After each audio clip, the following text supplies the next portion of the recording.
iri dengki seseorang. Ya. Ini iri dengki seseorang, orang benci, orang tidak suka, ya. Bahaya ini Bapak Ibu sekalian.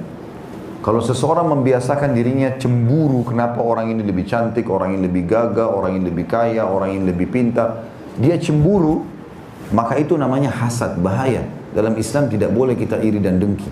Kita boleh menjadikan prestasi orang lain sebagai pemicu kita mengikuti dia. Iya betul. Orang ini juara di kelas, saya ikuti supaya saya juga juara di kelas, gitu kan?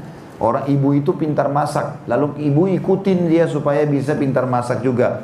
Oh bapak itu prestasi itu, dia bisa sampai S3, sampai profesor, lalu dia ikuti langkahnya. Nah itu oke.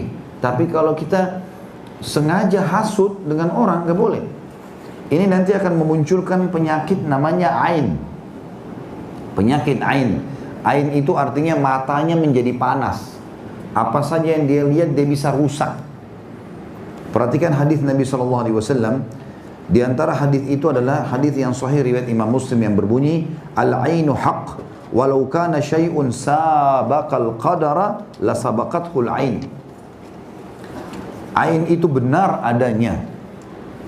Dan sekiranya ada sesuatu yang mendahului takdir, maka ainlah yang mendahuluinya. Juga kata Nabi SAW di dalam hadis yang lain dalam Sahihul Jami' disebutkan, Sahih Tirmidzi, kata Nabi SAW, aktsaru man yamutu min ummati ba'da qada'illahi wa qadari bil ain. Mayoritas umatku meninggal setelah ketentuan dan takdir Allah adalah disebabkan karena ain. Ibnu Taimiyah berkata, tidak ada suatu jasad yang terlepas dari hasad, namun orang yang jelek menampakkannya sedangkan orang yang mulia menyembunyikannya.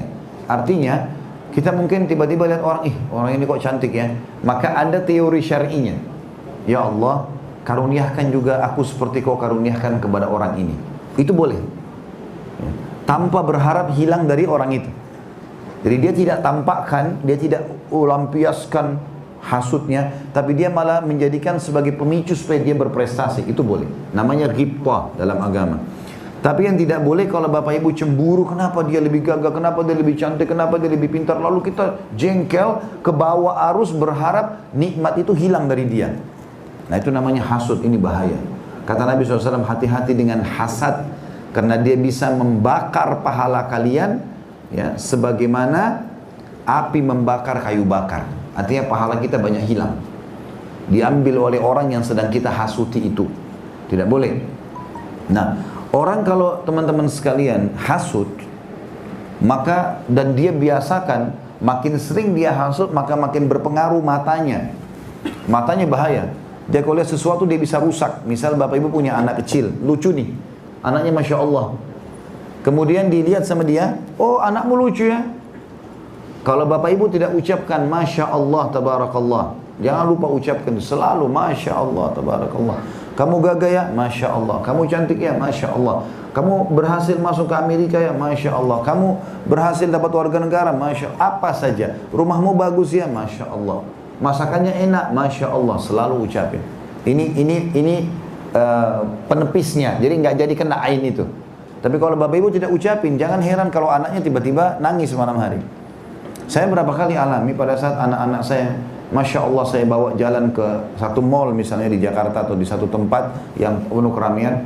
Kalau pulang, ya itu sering kali begitu gelisah, nggak bisa tidur. Nanti saya bacain dulu beberapa ayat ruqyah, baru tidur.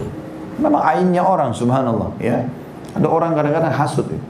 Ini harus kita hati-hati darinya.